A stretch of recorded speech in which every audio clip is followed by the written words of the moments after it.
At the end of last year, I spent a couple of weeks transforming the living room in my cottage from a dark and dreary room into a cosy living space on a pretty tight budget.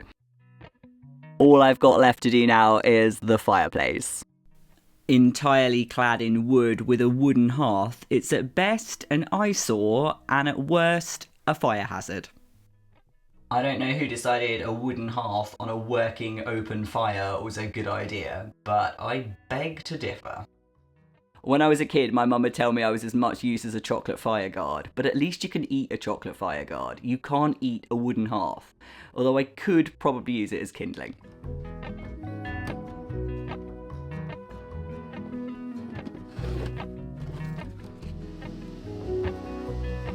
I'm kind of hoping that when the plaster comes off the wall, I might find a nice big fireplace aperture behind it.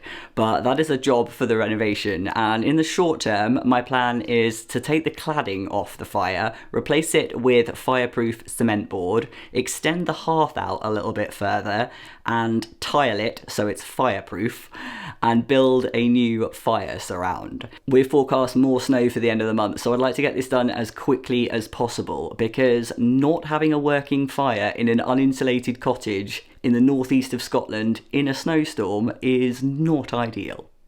I just noticed that my camera tipped over and didn't record half the cladding removal, but you have not missed the grand reveal of a beautiful fireplace, so don't worry.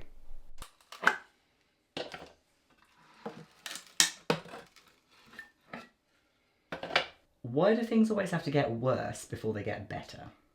Is it too late to put the worms back into the can?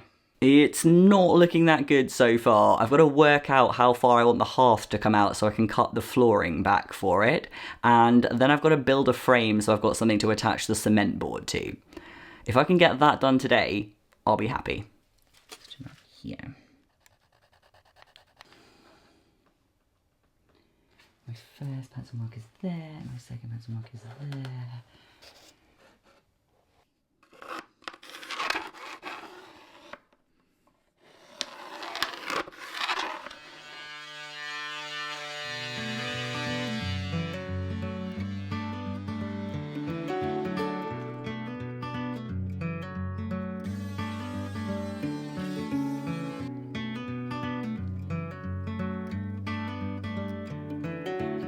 Spence, get out of there.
All the cladding's off and I've framed out for the hearth, which isn't bad for a day's work. Tomorrow I want to get the hearth frame screwed to the concrete and get cement board on the whole thing, so that hopefully on Wednesday I can get the hearth tiled and start thinking about the fire surround. I'm starting to doubt that this is going to be finished by the end of the week, unless I pull some very, very late nights.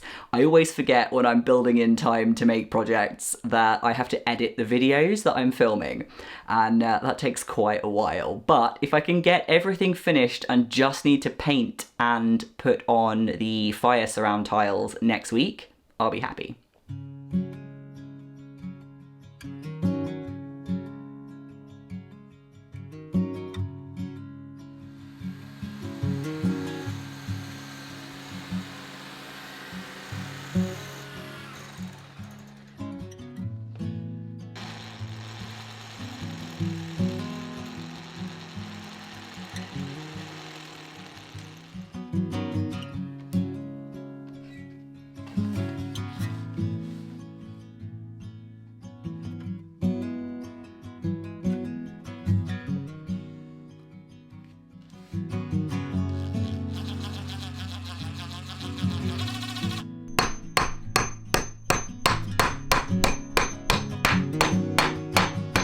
Like almost everything I do, that took an hour longer than I expected, and it's probably not how the professionals would have done it, but it's in and it's not going anywhere.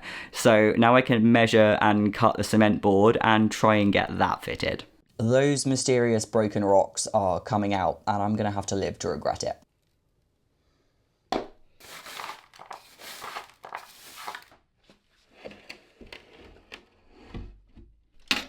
You in there.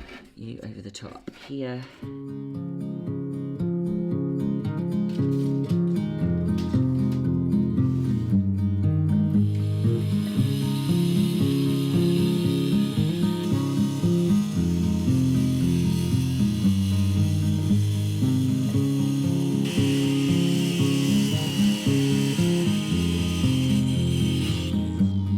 I didn't want to get my lungs full of this toxic dust, but I am starting to doubt whether safety really is sexy.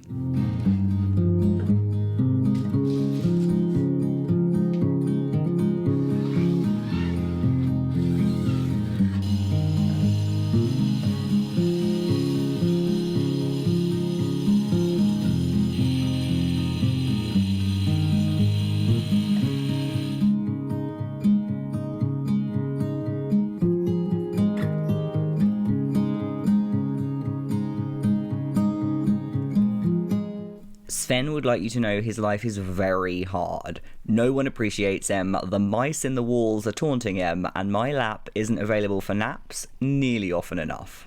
Thanks to Catkin, who are advertising with us again this week, at least he's well fed. So it could be worse. Probably. I know a few of you have tried Catkin for your cats, and several people have asked how he's been getting on with his new food since we switched to it last year, and he is loving it. Most leading cat food brands bulk out their food with mystery meat, grains, and fillers, but Catkin wanted to give cats the same standard of food we'd expect for ourselves. They make fresh food that puts cats first by putting their food in the fridge, where fresh food belongs. Nutritionally balanced and gently cooked to retain natural nutrients, Catkin's meals are made without grains, fillers, or mystery ingredients, just 100% real, human quality meat. Catkin's recipes are crafted by a board-certified vet nutritionist and are perfectly portioned for your cat's age, weight, and activity levels. Before we switched to Catkin, Sven was always hungry. He'd regularly wake me up for breakfast before dawn by putting his paws on my face, which sounds cute until his claws got involved. Now he's eating better and I'm sleeping longer, we've both got more energy. He's much more playful these days and keeps himself busy by stealing my pens, walking across my keyboard and delivering his victims to the mouse morgue, which I'd really rather wasn't in my bedroom, but apparently you can't have everything. For 50% off your first trial box at Catkin, use code SVEN50 at the link below or scan the QR code on screen. There is Sven floof everywhere. What are you doing? I really need to get on with some work now, but this fireplace is not going to do itself. Sven, I don't really need you here to help with this story. I bet. Don't rub yourself against the tripod, you'll knock it over. It's not very stable, like a lot of things around here. You're so cute, but you're just in the way. Yeah, you are. Over the last couple of weeks, I've been working on hand painting tiles for my fire surround, and in the spirit of sharing my successes and failures, I've got quite a short tale of woe to tell you. I ended up last week being really pleased with how my tiles turned out. I'd painted them with alcohol ink and I'd put a first coat of epoxy resin on them, and it had crackled a little bit, but I decided that it looked aged and charming and they would look really nice around the fireplace, and all I had left to do was apply the heat resistant epoxy resin over the top to make them a little bit more fireproof. They're not going to be touching the fire, they should be fine, but I wanted to be, better safe than sorry. And I did that over the weekend and I have ruined them. Last week was my first time working with epoxy resin and I got fairly lucky with it, so I had some false confidence going into the heat resistant top coat, and I think I overmixed it and didn't realise that you're supposed to use a heat gun to get the air bubbles out, so you don't end up with really air bubbly bubble wrap tiles like I have. And I have a heat gun, I could have done that, probably should have done a little bit more research. But I've got tiles that, I mean, they look better now than they did the other day, but they still don't look good enough to go on my fireplace. And I'm a little bit sad about it because they took quite a while and they could have been lovely. But I have ordered some more white tiles and I'm going to have another go, although this time I'm going to use some of the porcelain paint that you can buy that quite a few people recommended. So I'm just going to use that, and then you can bake the tiles in the oven for half an hour to set them. So that's the route I'm going to go down. I would have done the alcohol inks again because I quite like how they look, and I think if I did the resin properly it would be fine, but I don't think I've got enough resin to do another set, and epoxy resin is quite expensive, so I'd rather not have to buy more.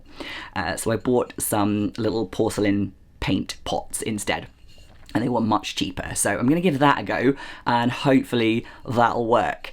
But I really like how the resin tiles look, and if it wasn't for the fact that they're going close to a fireplace, and they would probably be fine, but I didn't really want to risk it, I could have got away with just a one coat of epoxy. So maybe I'll do that for something in the future. But, you know, maybe I'll get a kiln at some point in the future and have a go at making my own tiles, which would be amazing, but I don't have space or time for any more hobbies right now.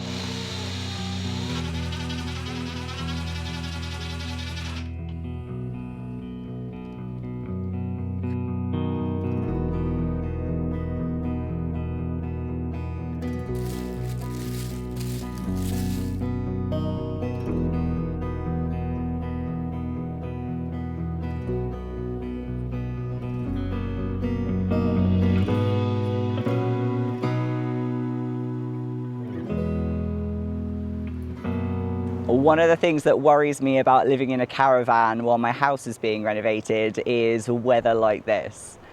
All of the gorse bushes that are now in this field were growing next to the road last night. On the upside, all of this flooding will hopefully mean there's less water shortages this summer. Thanks for all of your comments on last week's video with suggestions about where I can live during the renovation. Now I've realised that it's not going to be possible to live in the house while it's happening. Several people said, Jude, you should get a shepherd's hut. And I would love a shepherd's hut. They're amazing. There are a few companies that do kits that you can build your own. And I think that would be a really, really fun project. But it's probably not the most cost-effective way of doing things, and I am gonna need as much money as possible to pay for the renovation on the house. I'm weighing up a couple of different options, one of which is getting a caravan and living in that, and the comments on caravan living were pretty divided. Half of them were from people saying that they lived in caravans for X amount of time and it was the best time in their lives. And the other half were from people saying, Jude, if you live in a caravan in winter in Scotland, you will die. And unfortunately, because of the type of bat roosts that I have in the roof of the cottage, I can't have any work done on the roof during breeding season, which runs from April till October. So I'm looking at having the roof taken off in October at the earliest, which is exactly when you want your house to not have a roof in northeast Scotland going into winter. So it could be a long winter of caravan living, which could be a disaster or an adventure. But I'm kind of the opinion that adventures are just disasters with better PR. So maybe it'll be fun. I worked on the fireplace for quite a while last night and managed to get the rest of the cement board up. It's not looking very attractive, but at least I've got a solid fire-rated base to build on. I want to get the hearth tiled today, and I'd quite like to start working on the fire surround, but I think it might be a bit too windy outside to be wrangling sheet materials.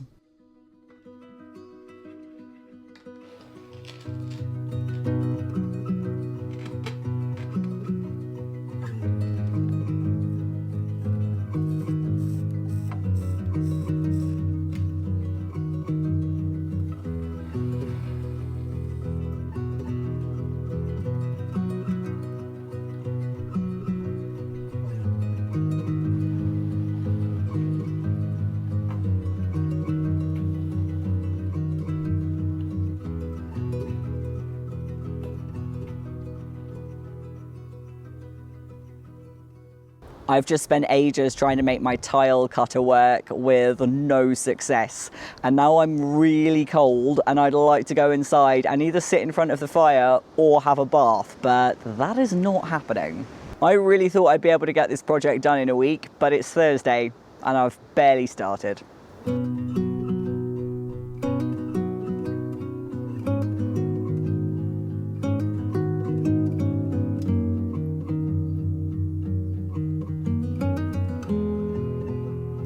Different day, exactly the same weather, and although I'd much rather be inside in the warm, I've got a new tile saw, and if nothing else, I am determined to finish this week with a hearth.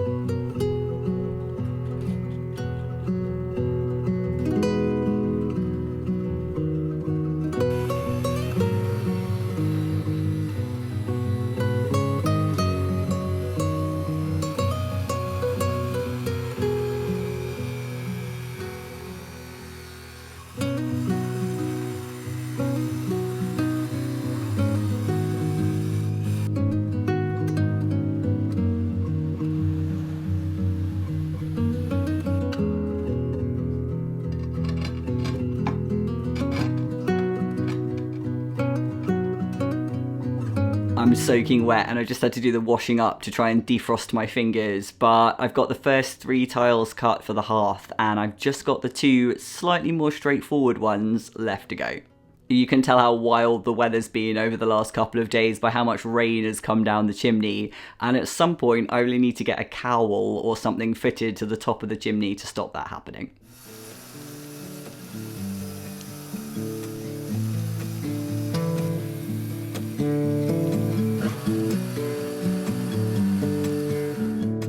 There's nothing like a top-down camera angle to make you realise how little hair you've got left. If all my hair falls out in time for me to spend winter in a caravan, I'm gonna need a lot more hats.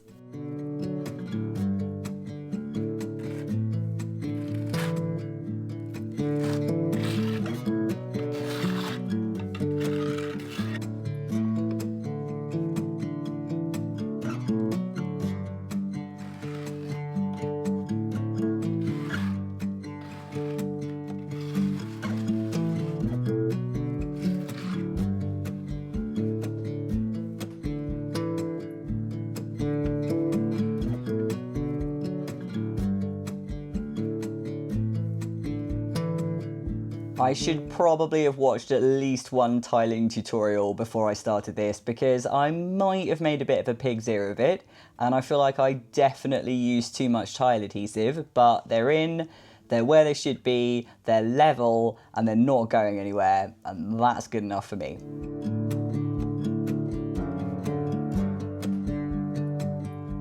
I don't know how I thought I was going to get all this done in a week, but at least it's fairly fireproof now, and all I need to do is make it look good.